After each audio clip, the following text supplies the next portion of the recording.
Ini aci bata ringan tanpa diplaster juga ya.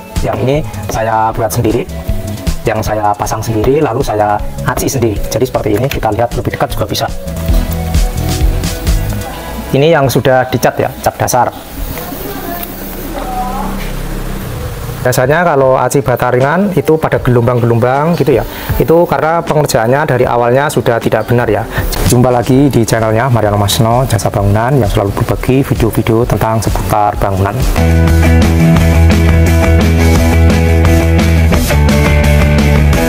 Untuk di video kali ini saya akan membahas tentang aci bata ringan yang tanpa diplaster langsung diaci, dan bata ringan yang diplaster dulu lalu diaci. Karena ini ya, banyak teman-teman yang berkomentar di video saya ketika saya membahas tentang aci bata ringan tanpa diplaster dan juga tentang bata ringan yang diplaster dulu lalu baru dilakukan pengacian. Jadi itu bagus mana, baik mana, jadi saya akan bahas. Untuk yang pertama saya akan membahas dulu tentang aci bata ringan ya, yang tanpa diplaster. Jadi untuk aci bata ringan yang pernah saya buat video itu adalah dengan maksud itu yang untuk yang biayanya itu minim ya. Jadi yang kantongnya sedikit tapi pengen bangunannya ini cepat finish dengan biaya yang minim, yaitu adalah jalan satu-satunya, yaitu ketika kita mempunyai dinding bata ringan tapi pengen di finish bisa halus dan bisa dicat tanpa mengeluarkan biaya yang banyak, yaitu dengan cara aci bata ringan tanpa diplaster. Jadi seperti itu. Jadi ada yang tanya, itu tidak kuat. Jadi untuk kekuatan itu pada sebuah bangunan, pada dinding itu terletak pada konstruksi ataupun struktur ya, yang ada tiang-tiang pembesian. Jadi kekuatannya itu. Jadi untuk plasteran, acian itu hanya sebagai finishing untuk memperhalus pada sebuah dinding tembok. Jadi seperti itu. Jadi kalau untuk dilihat dari segi hematnya, memang hemat banget ya kalau untuk aci bata ringan tanpa dilakukan pemasteran. Jadi yang pertama, kita sudah tidak menggunakan pasir untuk bikin adukan, juga untuk biaya untuk plasteran, untuk biaya tukangnya ya. Jadi itu juga lumayan itu. Kita hanya menggunakan biaya langsung aci saja ya.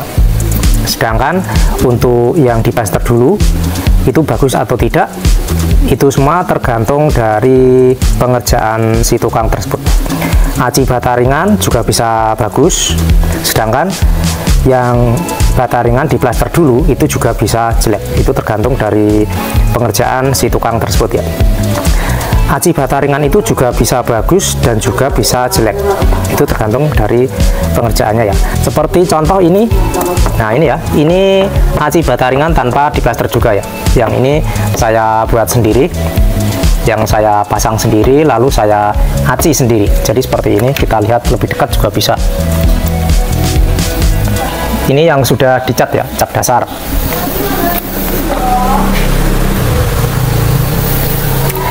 Kalau untuk biasanya kalau aci bata ringan itu pada gelombang-gelombang gitu ya, itu karena pengerjaannya dari awalnya sudah tidak benar ya. Jadi ketika kita pengen nantinya akan di finish dengan aci bata ringan tanpa dilakukan pemasteran, jadi itu ketika kita waktu mulai pemasangan bata itu juga harus disetting benar-benar, dilot, ditarik benang biar lurus dan tidak miring ya. Jadi nanti ketika diaci itu akan menghasilkan yang bagus juga, akan lurus, jadi tidak akan gelombang-gelombang. Begitu juga sebaliknya ya, ketika bata ringan yang dilakukan pemasteran itu juga bisa berakibat jelek dan bergelombang, tidak rata, yaitu pengerjaannya salah, tidak benar, maksudnya tidak diperbagus.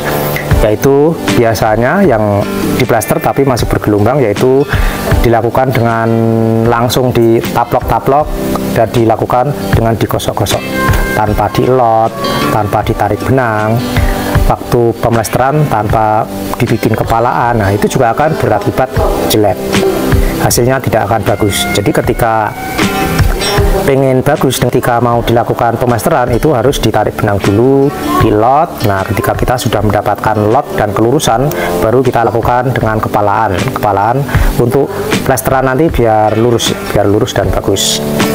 Sekarang kalau kita lihat dan kita bandingkan dengan bata ringan yang langsung diaci dengan plesteran, itu kuat mana? Yaitu otomatis kuat yang di plester dulu ya teman-teman, karena kalau di plester itu kan ada tambahan biaya.